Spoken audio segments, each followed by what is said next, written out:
No sé qué está pasando. Vale. Sí, se ve. Bueno, Vale. yo lo veo. Me inquieta porque no os veo, entonces esto es raro. No es como en Zoom que os veía a la gente entonces. Yo os veo abajo. Igual puedes darle a algún lado para poder ver abajo a todos. A ver. Ah, sí, ahora sí. Pero es que igual os cambia la pantalla vosotros, no lo sé. No, yo lo veo igual. Vale. Pues voy a minimizar esto y me pongo a ello. José, ¿qué botón se le da para que se ponga en modo presentación? Ah, aquí, vale, ya está. Bien. Bueno, voy a ir a mi capítulo. El botón de al lado es de todas las diapositivas. Ese no, ese. Vale. Bueno, mi capítulo se titula Las 5 caras de la opresión. Es el segundo capítulo del libro. Y bueno, lo que va a hacer es caracterizar, así resumidamente, el concepto de opresión que va a emplear a lo largo del libro, ahondando en la definición que dio José en la sesión anterior, en plan que citó José en la sesión anterior, al final de la misma. De hecho, que era, bueno, que venía aquí, en su diapositiva. Está todo en la diapositiva. Bueno, entonces eso, lo que buscará es eso, desarrollar el concepto de opresión, en parte con vistas a oponerlo al individualismo liberal. Pero bueno, esto está también conectado con, obviamente, con la idea de enfrentar su concepción de justicia con la concepción de justicia distributiva y demás. Se va a ir viendo mejor a lo largo de lo que queda de diapositivas y de exposición. Más o menos el procedimiento que sigue en el capítulo es el siguiente. Toma el concepto de opresión surgido de los movimientos sociales de los 60 y los 70 y argumenta en términos normativos cuáles serían los males que ese concepto trataba de señalar. O sea, va a sistematizar el concepto en alguna manera. Dice que de alguna manera hay un elemento común abstracto a todos estos conceptos de opresión, pero que en términos de su realización material hay especificidades, que no se puede hablar de un concepto abstracto y general de opresión, sino que habría al menos en tal como ella lo caracteriza, 5 formas de la misma. Las 5 caras de la opresión, de ahí el título del capítulo, que serían las que recojo ahí. La explotación, la marginación, la carencia de poder, el imperialismo cultural y la violencia. Esto no quiere decir, bueno, al final lo comenta, pero no quiere decir que estén completamente tampoco aislados y que sean una cosa homogénea, cada uno independiente de los otros, sino que se pueden entrelazar. Voy a utilizar la palabra entrelazar, que a lo mejor no es la más adecuada, pero bueno, es para expresar esta idea de que no son cosas monolíticas y aisladas. Una persona podría haberse cruzado o afectado por el ejercicio de la opresión por pertenecer a cierto grupo o por pertenecer a cierto grupo, sí se podría haber oprimido por alguna de las diferentes caras de la opresión, no por una sola específica. Y una idea importante que también se desarrolla en el capítulo es la de grupo social, que de hecho, si no me equivoco, es el primer concepto que va a tratar de caracterizar en el capítulo, si mal no recuerdo. De hecho, creo que es lo que voy a pasar a comentar a continuación. La caracterización que hace, contraponiéndolo a otros conceptos de grupo social que hay en la filosofía política, o sea, que se han tendido a emplear en la filosofía política hasta que ella escribió el libro. De hecho, no, es el siguiente punto. Primero empieza esto, la idea de la opresión como un concepto estructural. Dice que, tal como tradicionalmente se entiende la opresión, la idea es más o menos que la opresión se tiende a entender como el ejercicio de la tiranía por un grupo gobernante o por un tirano concreto. Esa sería una forma habitual de entenderlo y que a lo mejor una persona o un liberal entendería, o alguien, dije un liberal en este caso, pero bueno, no necesariamente un liberal. Desde muchas teorías se entendería la tiranía de esa manera. También cita que el concepto tradicional tiene tiene algunas connotaciones colonialistas o connotaciones de conquistas y demás. Pero como dije antes, hay un cierto cambio de uso del concepto de opresión en los 60 y 70 que lo que busca reflejar es, como digo ahí, que la opresión se entiende como una serie de desventajas e injusticias no provocadas por un ejercicio tiránico, sino por prácticas bien intencionadas en algún sentido dentro del contexto de sociedades liberales. Y en este sentido, la opresión se entendería más bien como una estructura normativa que origina injusticias. Y aquí el componente estructural tiene que ver más con la estructura social en la que, o sea, que la opresión tiene que ver más con la propia estructura de la sociedad que con una mala intención de un grupo, de un agente intencional específico que quiere oprimir por algún tipo de interés específico a otro grupo o a otro individuo. Que esto es lo que recojo aquí, que la opresión se desarrolla eso, mediante el ejercicio de la vida cotidiana y que es de tipo correlativo y que mayoritariamente quien oprime no lo hace intencionalmente. También especifica que hay claros casos de opresión que se podrían entender bajo el concepto tradicional y que claramente hay opresión malintencionada y demás, pero que no es a lo que ella se va a dirigir, que ella va a tratar va a tratar otro concepto de opresión más amplio. Y también habla que lo va a plantear eso, en un sentido plural, de ahí lo de las 5 caras de la opresión. Lo contrapone, por ejemplo, al concepto de opresión marxista, que reduciría la opresión a la opresión de clase. Como decía antes, que podría darse que una misma persona se puede ver oprimida en diferentes grados y de diferentes maneras. De alguna manera, se puede ver oprimido desde una o varias de las caras de la opresión y en diferentes grados. Todo dependerá del contexto material en el que se dé la opresión. Segundo que me he tapado la... Vale, ya está. Bien. Ahora sí que viene el desarrollo del concepto de grupo social. Bueno, aquí en este apartado hay bastantes citas, yo bueno, las he saltado y más o menos, o sea, no he recogido todo, pero bueno, de hecho es interesante leerlo porque da muchas referencias bastante interesantes. Pero bueno, la idea más o menos de lo que se va a exponer es la siguiente. Que de entrada no hay un concepto de grupo social claro, aunque sí que sostiene que hay una caracterización, sí que se podría entender una caracterización intuitiva, que es, como recojo ahí, es una paráfrasis, no lo dice tal cual así. Que se puede caracterizar un grupo social como una colectividad entrelazada esencialmente sobre la base de la identidad de las personas pertenecientes a ella. He remarcado esencialmente para una pregunta que voy a hacer hacia el final para cuando acabe la exposición, porque tengo una duda porque tengo una duda al respecto de eso, pero bueno, eso lo dejo para el final. Comenta que los grupos se constituyen de 2 maneras. De nuevo, esto no lo dice literalmente, no dice que sean de manera endógena y exógena, esto lo explico yo, estos son términos míos, pero más o menos es la idea que expresa. De manera endógena sería por las afinidades entre los integrantes de los grupos, de alguna manera porque los grupos constituyen o se constituyen en modos de vida, y de una manera exógena, es decir, por contraposición a otros grupos, o porque otros grupos los contraponen, de alguna manera. Un caso de esta manera, de esto, se podría ver luego en el caso de la opresión, o yo lo entiendo así, en el caso del imperialismo cultural. En el caso del imperialismo cultural se pueden instituir grupos a través de estereotipos. Eso lo entendí así. Luego, a ver si es buena idea o no, pero bueno, más o menos eso. Y bueno, la idea es eso, que en el marco de una sociedad puede haber varios grupos, o sea, no se pueden... La sociedad no se reduciría a un solo grupo, sino que eso, que en una sociedad podría haber varios grupos. Pero, bueno, aquí al final el último punto que recojo es más o menos la misma idea, que se pueden constituir de manera endógena y exógena. Young cita los 2 principales modelos o las 2 principales formas de plantear los grupos en filosofía política, que dice que son el modelo de conjuntos y el modelo agregativo.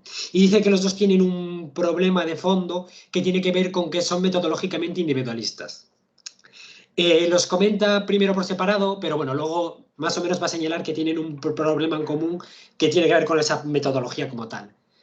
Con respecto al modelo de conjuntos, se puede entender como la agrupación de la gente en base a atributos. Pues agrupamos a un grupo de gente en base a un atributo específico que predicamos de esa gente. La crítica que se le suele hacer de este tipo de modelo es que este tipo de grupos son altamente arbitrarios, o que los grupos planteados desde este modelo no dejan de ser agrupaciones ficticias y arbitrarias. Voy a silenciar el móvil, perdón, un segundo. Eso. Y bueno, para Young este es un modelo que no da buena cuenta de los grupos sociales altamente visibles. Bueno, los grupos sociales altamente visibles pues podrían ser, por ejemplo, las personas racializadas. No, es una lista muy exhaustiva y depende de cuestiones históricas y materiales. Aquí no me he ido centrando tanto en los casos particulares, pone muchos ejemplos y no he tratado de ser sintético, entonces no los he ido recogiendo. Pero bueno, sabemos a qué nos está refiriendo. Estos grupos se constituirían por una especie de relación de identidad. De alguna manera, una relación de identidad de tres componentes. Que las personas que los integran pertenecen a una misma categoría social, tienen una historia común que la genera y esas personas se identifican con el grupo. Así, de alguna manera, Young acepta la realidad de los grupos sociales sin cosificarlos. Los entiende de nuevo en términos de relaciones sociales entre individuos. Y esto conecta con la idea que señalé antes de el carácter estructural de la opresión y de los grupos sociales. Bueno, con el carácter estructural de todo el problema, básicamente. Por otro lado, estaría el modelo de asociaciones, en el que se puede entender intuitivamente una asociación como una institución formalmente organizada. Yo que sé, una asociación pues es una empresa, por ejemplo. Sería un modelo de asociación. Los contractualistas entienden de alguna manera las sociedades como eso, como asociaciones formalmente organizadas. Pero tiene un problema, de nuevo, compartido con el modelo de conjuntos, que es que concibe al individuo como anterior al grupo social, por esta metodología individualista de la que parten ambos modelos. Como acabo de decir, el contractualismo se mueve en el ámbito del modelo de asociaciones y se tiende a ver las relaciones de institución como voluntarias y que la identidad de las personas que la integran es anterior a la propia institución. Y esto es algo que va a criticar Young.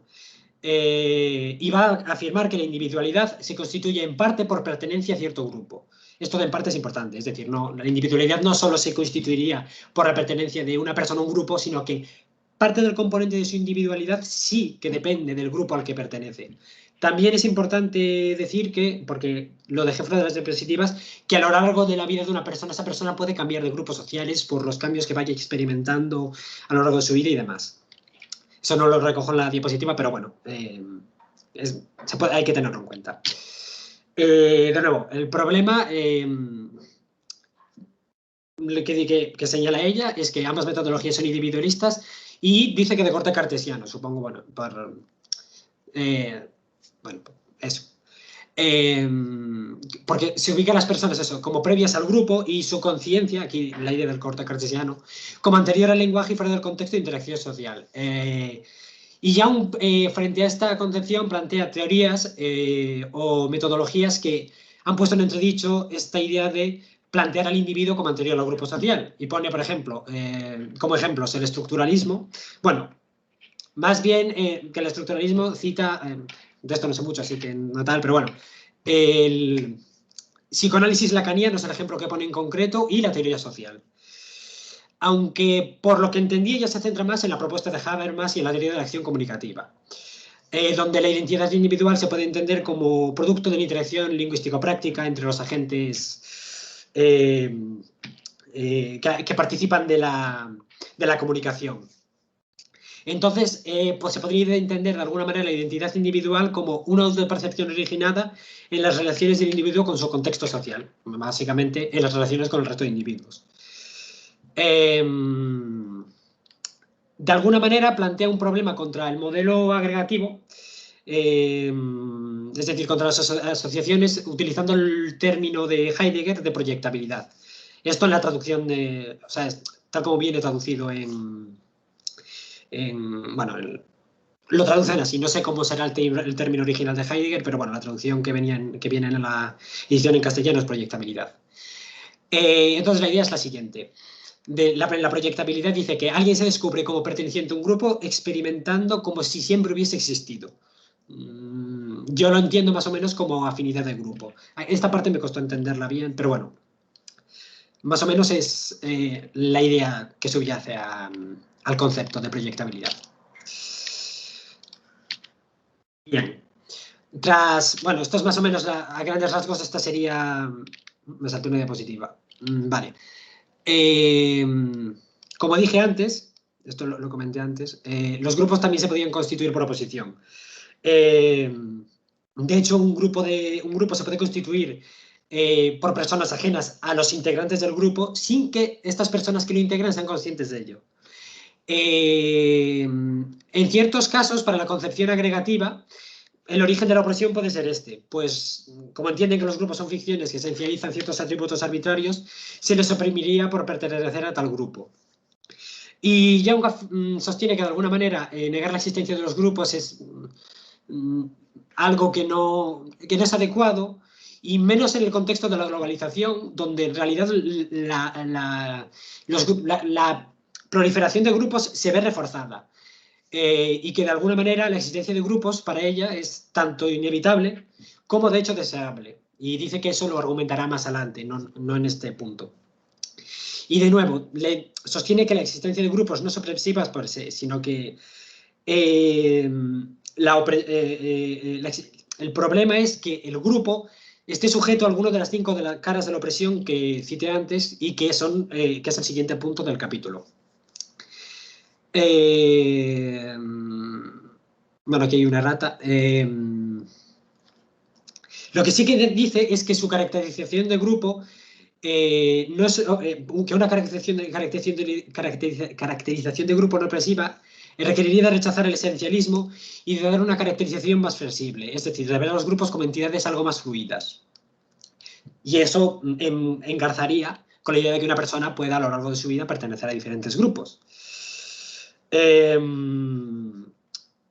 en este sentido, los grupos no son heterogéneos y una persona puede tener una identidad heterogénea e incoherente. Esto es lo que respecta a la caracterización que da de grupos sociales. Y en el tercer punto del capítulo pasa a caracterizar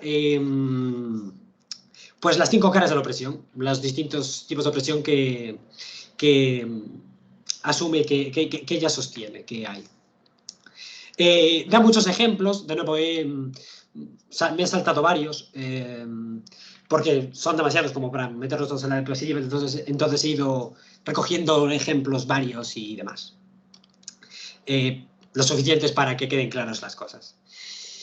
Comienza hablando de la explotación como la primera cara de la opresión y comienza citando la explotación marxista. Y la comenta bastante, pero bueno, se puede entender como que la explotación no es una mera desigualdad de recursos económicos, sino que es el resultado de un proceso estructural y sistemático por el cual uno de los grupos extrae beneficio del trabajo de otro grupo.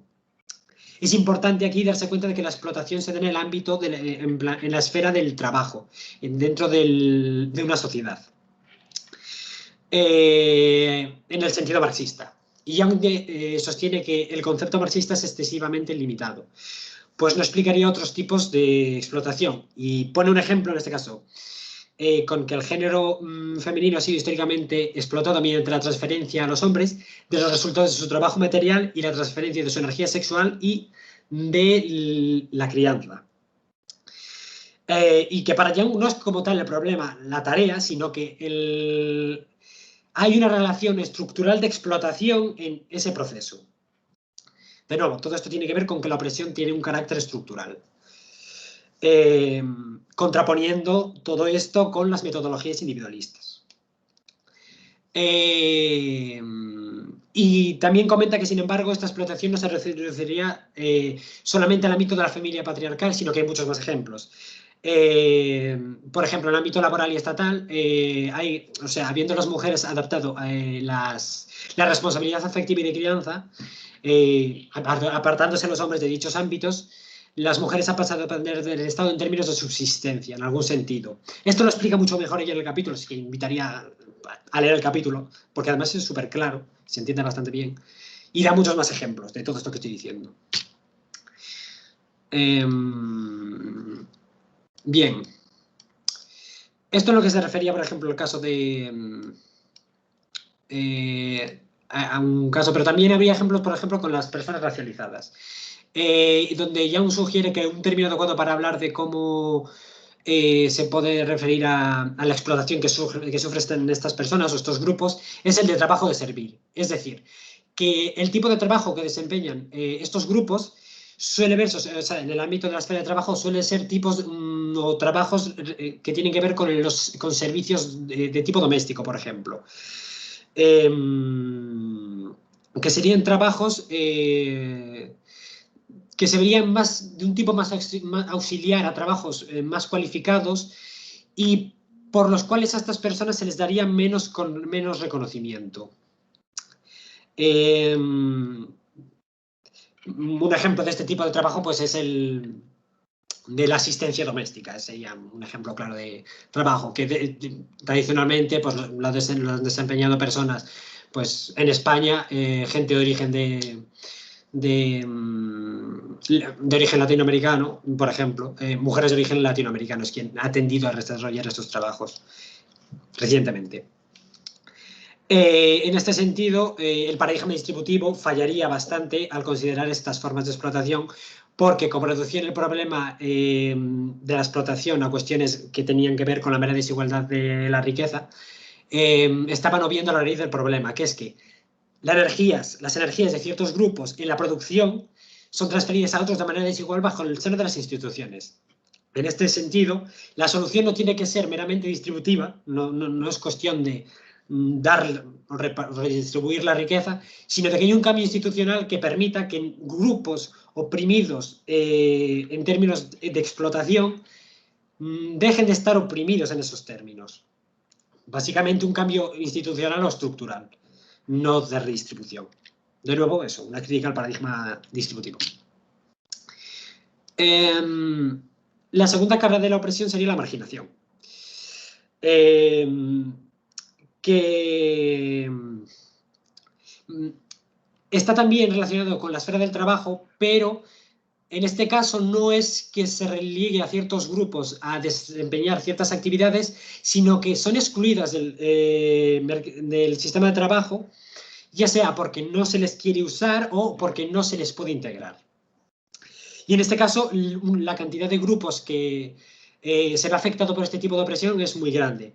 Pues gente racialmente marcada, gente mayor, o sea, gente que a partir de cierta edad pues no se la incluye en el mercado de trabajo, gente con diversidad funcional, etc.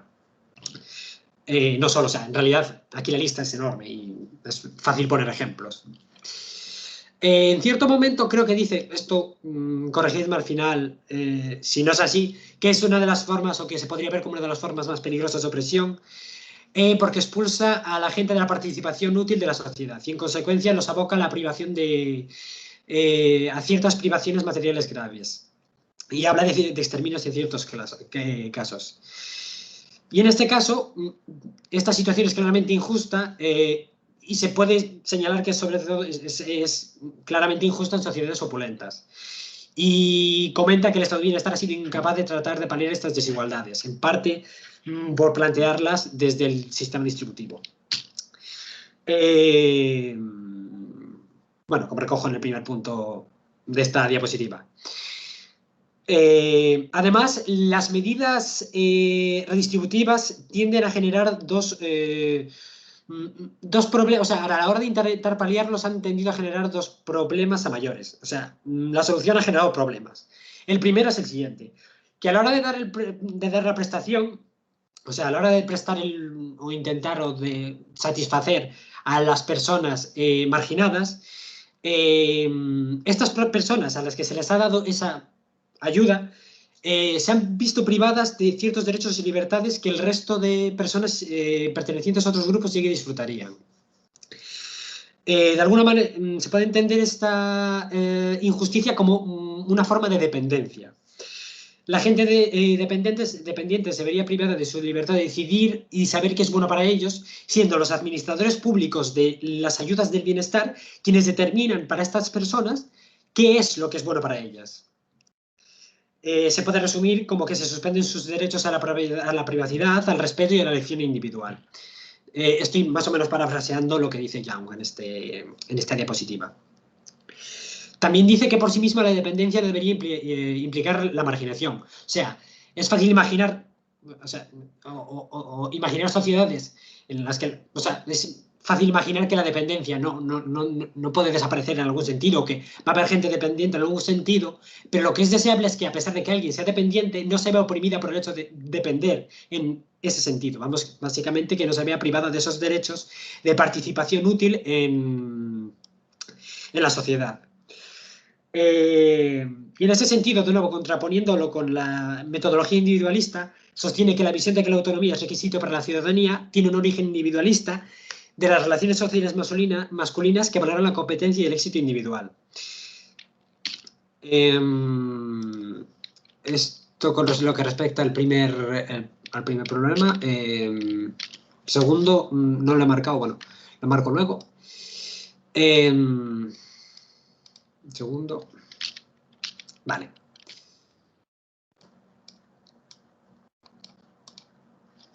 Bien. De todas formas, la marginación, aquí hay un punto importante que es que hay grupos de personas que a pesar de que puedan tener una cantidad de bienes materiales suficientes para bien vivir, esto no implica que no puedan estar marginadas. Por ejemplo, en el caso de gente que alcanza la vejez con una buena riqueza, pueden verse marginadas y verse sumidas a padecer la inutilidad o la falta de autoestima en algún sentido, porque se les reliega o porque se les deja de tomar en consideración a la hora de tomar decisiones en sociedad. El problema de la marginación, principalmente como problema de opresión estructural, es que deja la mayor, en que en la actividad colectiva en sociedad excluye a las personas marginadas de ella y las priva del ejercicio de capacidades en contextos culturales e institucionales, siendo esto un problema que no se puede corregir desde el paradigma distributivo meramente. En este sentido, hace una crítica, por ejemplo, a una solución que se propone en términos de salarios sociales, es decir, pues a la gente marginada darle un salario para que, o darle un dinero para que tenga unos bienes materiales suficientes, pero, de nuevo, como es estructural y no tiene que ver con la redistribución de riqueza, Young propone como alternativas propuestas de tipo estructural como una forma de trabajo público para las personas que estén oprimidas en términos de marginación o alternativas como colectivos de autoempleo. Luego, la tercera cara de la opresión sería la carencia de poder. Young dice que la teoría de las clases de Marx no se debe rechazar a la ligera, pero sí que se tiene que modificar. En ese sentido, no se puede seguir hablando en los términos de burguesía y proletariado decimonónicos, pero que sí que se puede emplear para señalar un tipo de opresión claro, que es la carencia de poder. En ese sentido, hay dos clasificaciones útiles para los efectos de la exposición en el capítulo, que son la distinción entre trabajadores profesionales y no profesionales, en la esfera del trabajo, y luego, en un sentido más cotidiano, la distinción entre clase media y clase obrera. Aquí la idea es que las clases medias o los trabajadores profesionales, aunque también se ven sometidos a carencia de poder con respecto a otros, se pueden identificar casos de carencia de poder en los que se puede hablar de opresión frente a esta estructuración del poder más o menos compleja de las sociedades, del tipo de sociedades en el que se está moviendo toda la discusión. Que lo padecerían pues al final las personas que desempeñen trabajos no profesionales, en definitiva. Y que esto tendría, pues principalmente, la carencia de poder tendría principalmente 3 efectos, que sería la incapacidad para desarrollar ciertas capacidades, la escasa autonomía laboral y vital, y finalmente la ausencia de respetabilidad. Por cuestiones de tiempo no voy a ahondar más en ello, pero bueno, esto lo comenta bastante en detalle y la idea es más o menos que la carencia de poder supone que la gente que carece de poder tiende a tener menos influencia a la hora de tomar decisiones que quien sí posee el poder, resumidamente. Y, perdón, esto viene antes de las consecuencias, que son estas 3 que he comentado. Pero bueno, la idea sería más o menos esa. Luego vendría el imperialismo cultural, que esta ya no se mueve tanto en la esfera del trabajo como las 3 anteriores, que tampoco estaban limitadas como tal a ella, pero sí que se podían especificar mejor. Sino que en este caso esta forma de opresión se construye a partir de la invisibilización de ciertos rasgos de ciertos grupos y su estereotipación. Tratándosele desde otros grupos como los otros. Desde otros grupos que serían los grupos dominantes, opresores, en definitiva, o imperialistas. Una forma de ver este tipo de opresión puede ser atender a la producción cultural dominante, donde predominarían pues, las perspectivas vitales de los grupos dominantes que plantean sus concepciones de las cosas como universales frente a las concepciones de los grupos oprimidos en términos culturales. Con lo que en términos culturales los grupos oprimidos en términos de imperialismo cultural ven debilitada su posición en la estructura social y en este caso de nuevo en términos culturales y no de forma tan clara como las anteriores en el ámbito económico solo. Aquí ya hablamos de algo más amplio, con lo que se ve más claramente el carácter estructural del problema. Las personas imperializadas culturalmente tendrían a ser víctimas de estereotipos que les privan de cierta individualidad al obviarse su posición grupal dentro del grupo estereotipado. En el caso de los hombres blancos, por ejemplo, que es el que pone ella, al no haber esta estereotipación, les es más fácil desarrollar su individualidad, porque no se les señala como los que pertenecen a ese grupo específico, sino que tienen mayor libertad al carecer de estereotipación. De todas formas, en el capítulo se sugiere la idea de que además se produce un efecto de doble conciencia por el cual esto no lo entendí muy bien, así que al final si a mí me puedo apoyar aquí en esta parte, estaría guay. Por el cual en el proceso de que las personas que están de alguna manera imperializadas en la relación con la gente que no lo está adquiere una doble conciencia porque por un lado entiende y asume el estereotipo pero por el otro se relaciona con la gente que no está estereotipada. En cualquier caso, lo que sí que está claro es que habría una clara simetría de influencia cultural, que es donde radica el punto de la opresión en lo que se refiere al imperialismo cultural, que es el que tiene que ver con que ciertos grupos tienen mucha mayor influencia cultural sobre otros que no tienen esa influencia, que es lo que tiene que ver con el carácter universalizante de las perspectivas vitales de los grupos que imponen su perspectiva cultural. Finalmente, la última cara de la opresión que se expone en el capítulo es la violencia.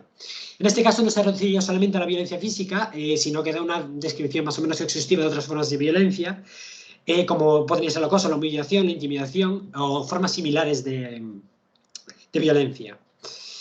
En este caso, cualquiera diría en términos morales es fácil decir que la violencia es claramente injusta, pero, sin embargo, es paradójico, como dice Young, que las teorías de la justicia tradicionales ignoran la violencia como una forma de injusticia.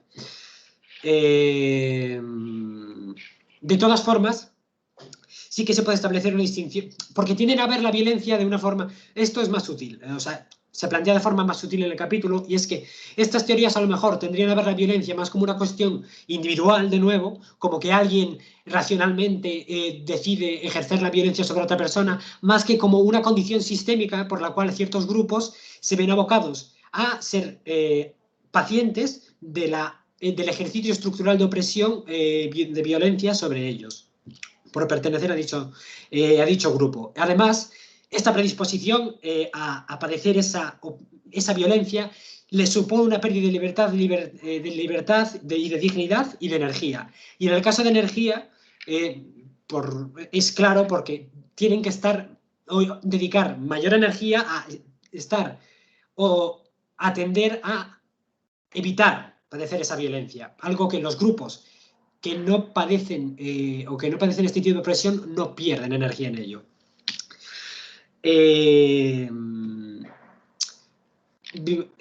Falta aquí una componente que no sé. Bueno, esto viene después. Bien. De cualquier manera, otro hecho que refleja que hay un tipo de violencia que es sistemático es que en ciertos sentidos es tolerada y que los observadores, a la hora de contemplar el ejercicio de este tipo de opresión, tienden a verla como algo normalizado, en algún sentido, y que el castigo para quienes lo cometen tiende a ser más leve de lo que podría parecernos que debe ser. Y dice Young que hay una diferencia sustantiva entre las formas de violencia sistemática y las formas de violencia que no lo son, que es más o menos sugeriantes, que es que la violencia sistemática tiene un cierto componente irracional y subconsciente, o inconsciente creo que es la palabra, no recuerdo bien cuál es la palabra que utilices, inconsciente o subconsciente. Ahí tendría que, bueno, luego edito para utilizar bien la palabra para corregir bien la palabra que yo utiliza. En este sentido, cuando, por ejemplo, el gobierno de un Estado, para reprimir una huelga, utiliza la violencia, está siendo totalmente racional al ejercer esa violencia. Pero en el caso de la violencia sistemática, hay un cierto componente de irracionalidad a la hora de ejercerla. Las personas que lo ejercen, en muchos casos lo ejercen de manera inconsciente. No la planean como la planearía el Estado al reprimir una huelga. Entonces los grupos que la padecen porque quien la ejerce sobre ellos la ejerce de manera, en cierto grado, irracional. También comenta que, de alguna manera, la violencia está cruzada con el imperialismo cultural y que, de hecho, el imperialismo cultural puede dar origen a ciertas formas de violencia sistémica. Como solución a la violencia, sugiere que, a lo mejor, la destrucción de los estereotipos culturales podría ser alguna forma de solución a este tipo de problemas. Supongo que a lo largo del libro pues, se explayará más en todo esto. En estos capítulos, más o menos, lo que está haciendo es caracterizar la opresión y las 5 formas en las que se puede más o menos caracterizar. Que bueno, no sé si lo dije antes, que se plantea más o menos como una familia de formas de opresión, y la idea de que sea una familia es importante porque con la idea de que no sean monolíticas, sino que estén entrelazadas en algún sentido. Y esto llevaría ya al final, al punto final, que sería el cómo aplicar los criterios, que más o menos conecta con el principio del capítulo, tras exponer lo que son las 5 caras de la opresión y tras dar su caracterización de los grupos, que es que los intentos de unificar la opresión tienen como consecuencia ignorar formas de injusticia como las que ya he señalado, esto ya lo comentaba antes, y que sin embargo su pluralismo no desliga cada grupo, o sea, no desliga cada forma de opresión de las demás, tal como se señalaba al principio del capítulo. Además, entiende que ella lo que ha planteado en el capítulo son una serie de criterios objetivos para determinar si ciertos grupos están oprimidos y en qué medida lo están. Y que además estos 5 criterios, en la medida de que no son monolíticos, se pueden cruzar y se pueden solapar en ciertos sentidos y una persona puede verse cruzado por ellos y puede verse oprimido no solamente en uno de ellos, en una de estas caras, sino por varias de ellas. Y comenta que tampoco es necesario plantearlos como que alguno sea más importante que los demás. Tengo una pregunta al respecto de esto luego, pero bueno, de hecho la voy a hacer ahora en cuanto acabe, que me queda el último punto, que es que en tanto que plantea esto como criterios objetivos para identificar cuando hay opresión, no está buscando dar una explicación causal de por qué surge la opresión de cierto grupo en cierto contexto histórico, sino que esta es una cuestión correlativa, no aislada obviamente, de ahí sino que no es el objetivo y foco principal del análisis, que quedaría más a tipo de análisis histórico de por qué a cierto grupo se le ha tendido a oprimir de alguna de esas formas. Ella ha planteado en las cuestiones, la caracterización objetiva de la forma de opresión. Quien tenga que determinar cómo se ha llegado a esa forma de opresión tendrá que aplicar alguna metodología que desborda los marcos de este análisis, aunque está relacionado. Y hasta aquí el capítulo 2, a grandes rasgos, es más o menos lo que viene a decir. Y eso. Este sería, bueno, el tercer capítulo, que sería para la siguiente sesión.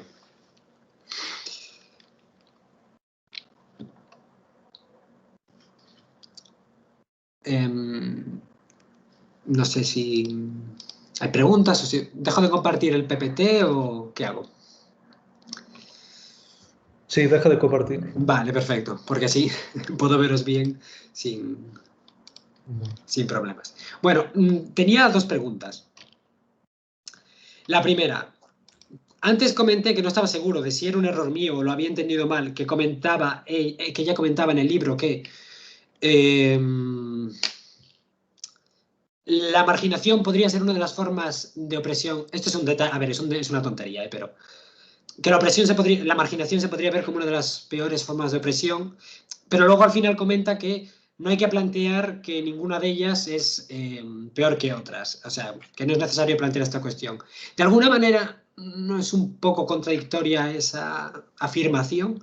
Es una duda que tengo. Y por otro lado, tenía una duda que es, cuando plantea en el capítulo la caracterización intuitiva de grupo, habla de que intuitivamente entendemos los grupos de manera esencialista. Y la cuestión es si rechaza esta caracterización, del todo esta caracterización intuitiva de grupo, porque ella claramente al final dice que la caracterización de grupo adecuada y que ella está proponiendo es, ¿cómo se dice? Tiene que ser lo suficientemente fluida para no ser tan monolítica como eran las otras. Y ya está, estas son mis dos dudas. Vale, no sé si alguien quiere responder o respondo yo. Responde. A ver, respecto a la primera, bueno, por un lado, ¿cuál era la contradicción en concreto? Que no me acuerdo. No tanto como una contradicción, sino, o sea, bueno, es un detalle nimio.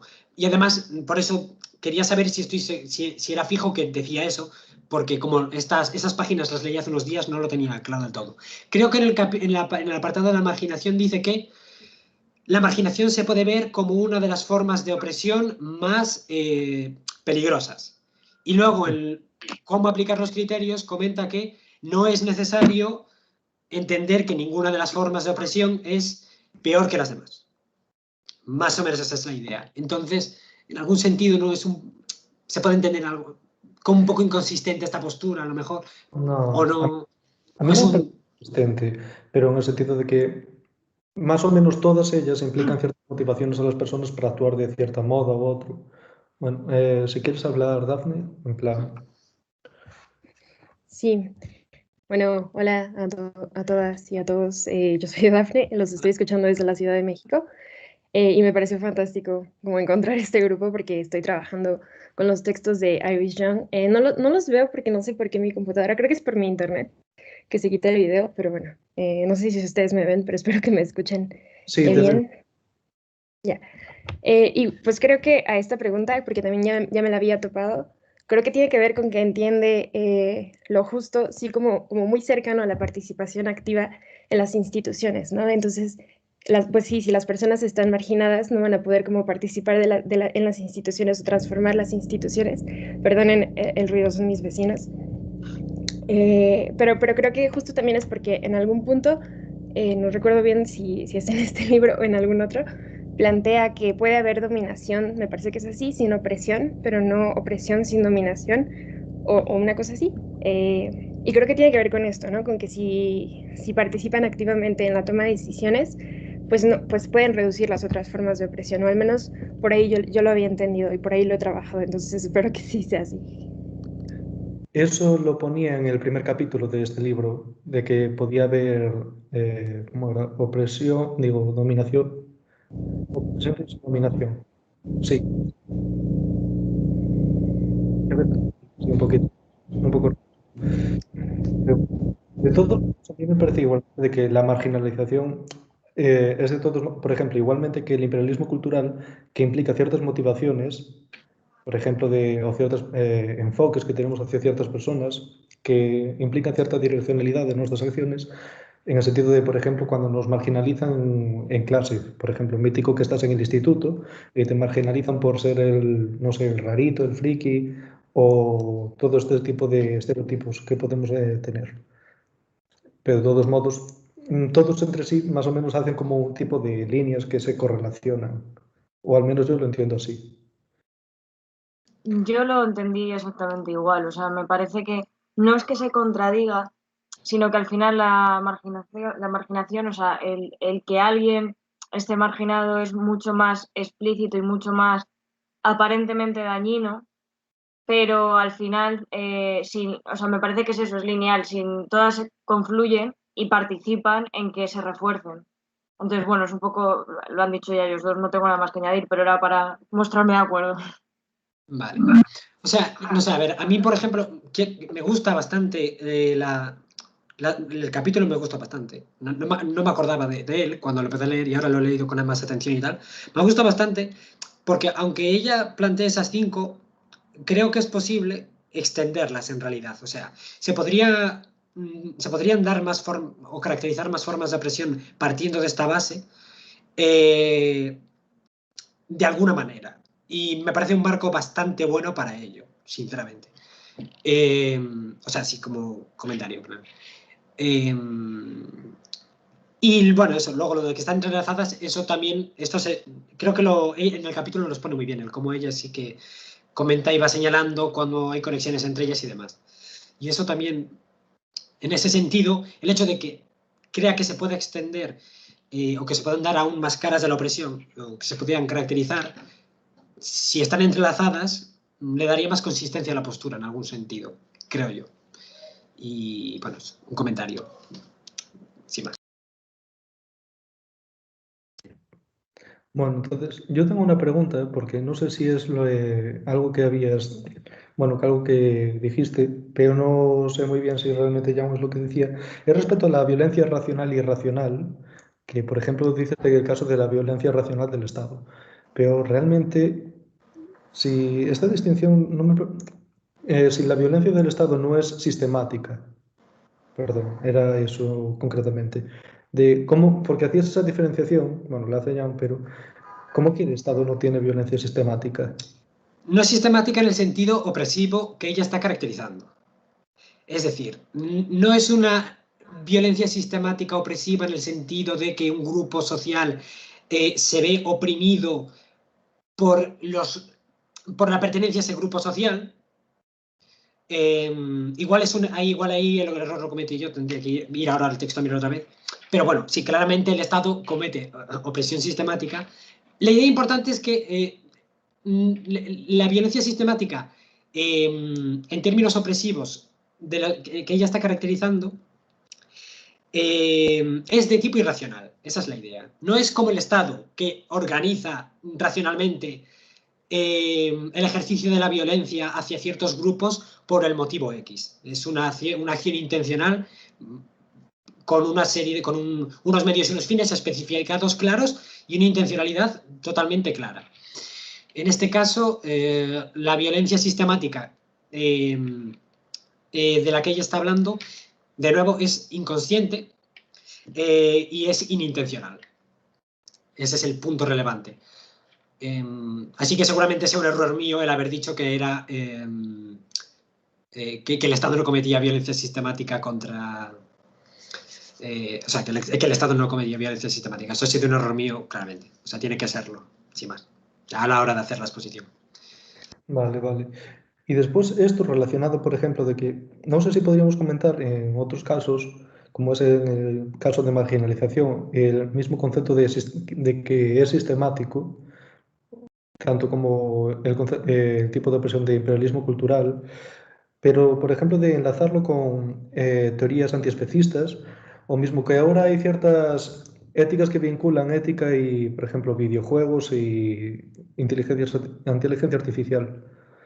Por ejemplo, ¿cómo podríamos relacionar, por ejemplo, estos aspectos a, por ejemplo, la lucha antiespecista? ¿Esto lo preguntas en general o va dirigido a mí en concreto? En general. Vale, o sea, yo en particular a esta respuesta... ¿Puedes volver a hacer la pregunta para pensar bien la respuesta? No, simplemente de que este tipo de enfoques que expone Jan, por ejemplo, da, por ejemplo, casos muy concretos de la sociedad en la que estamos metidos en un tipo de relaciones personales y tal. Pero, sin embargo, hay otros agentes que podemos meter, como que son pacientes de derecho y tal. Entonces, en este caso, ¿cómo podemos relacionar este tipo de concepto de opresión cuando no siquiera son agentes políticos? Pues reconociendo que son agentes políticos que, en cierto Son, sentido, son pacientes. son pacientes políticos, bueno, pueden ser, se podría extender el concepto, se podría caracterizar algún tipo de cara de la opresión a mayores. En ese sentido decía yo que se podía extender y a lo mejor por ahí se podría hacer. O se podría justificar que estos pacientes políticos están oprimidos en algún sentido. A ver, lo están. No era una duda en concreto, pero me refiero a cómo vincularlo como, por ejemplo, desde otras ciertas concepciones de políticas, como puede ser el republicanismo, en el que tú sabes más. En plan, En el caso del republicanismo, un animal no pinta nada mayoritariamente. En plan, si quieres que te responda por esa vía. No, o sea, son demasiado personalistas para... No todos, pero mayoritariamente tienden a ser muy personalistas para plantear todas. Aparte, son contractualistas y adeptan el paradigma distributivo de manera muy fuerte. De esto, el republicanismo analítico, tipo Petito así, está claro. Aunque sí que intenta dar cabida en el libro mítico de El republicanismo, una teoría del Estado, no me acuerdo bien el título, sí que intenta dar cabida, pero vendría todo a través de la deliberación. No más que caracterizando los problemas particulares de los grupos sociales. Es individualista, o sea, son individualistas al final. Pues si tienes un problema, te agrupas, vas a una asamblea y en la asamblea planteas tus problemas. En este sentido, claramente, para el caso de los animales, pues tendría que haber un grupo que se asociase por los animales, ir a la asamblea y hablar en nombre de los animales para negociar o, bueno, deliberar, en el caso de los republicanos, cuáles serían las acciones que habría que acometer en pos de mejorar su situación. Esto es el caso del republicanismo porque me has preguntado en concreto. En plan, esa sería la vía. En plan, a través de un procedimientos de democracia deliberativa, ciertos grupos de individuos, de nuevo aquí, serían grupos en cierto sentido arbitrarios, se tendrían que asociar para hablar en nombre de estos pacientes políticos.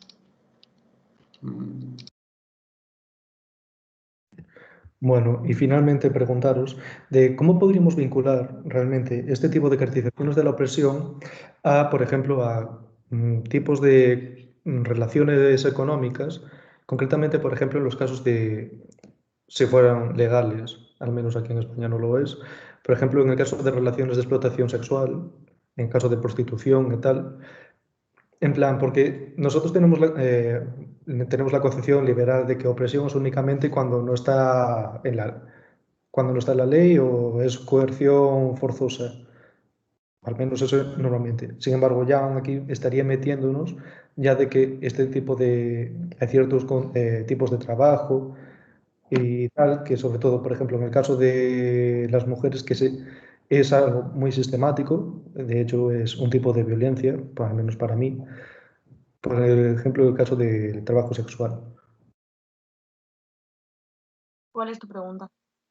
No, mi pregunta sería, en plan, ¿cómo podríamos realmente atacar a la concepción liberal respecto a la opresión a partir de Young? Yo pienso que, bueno, no he levantado la manita, pero yo pienso que sí, 100%. O sea, que sería una manera muy clara y muy ilustrativa, porque además Young es muy ilustrativa, ¿sabes? Al hacer una lista de 5 maneras de la opresión, es decir, el trabajo sexual cumple absolutamente todas. Entonces, me parece que sería un buen camino, apoyándose quizá en otras autoras, en otros autores, pero es que ya solo con Young me parece que deja claro que es un trabajo sexual, trabajo explotación sexual. Entonces, me parece que es un buen camino para dirigir la crítica al trabajo sexual o al permiso de ese trabajo sexual, en España en este caso la alegalidad que existe un poco en ese tema. Vale. No sé si alguien tiene más preguntas o alguien quiere comentar algo.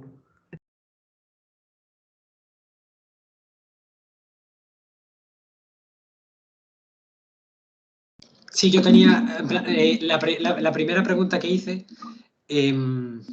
por si, o sea, es que era lo de si rechaza por completo esta idea intuitiva de grupo social o si, porque no me quedó claro, en plan, la de en pos del suyo, o si de alguna manera están conectados, porque a lo mejor a lo largo del libro sale la cuestión, no lo sé, porque no lo leí. Y más o menos eso, si la concepción intuitiva queda relegada totalmente o tiene algún ámbito de aplicabilidad o sin más de eso. Tampoco es tan importante, pero bueno, me quedó la duda esa. Sin más. No sé, yo la verdad no sé porque yo estoy igual que tú.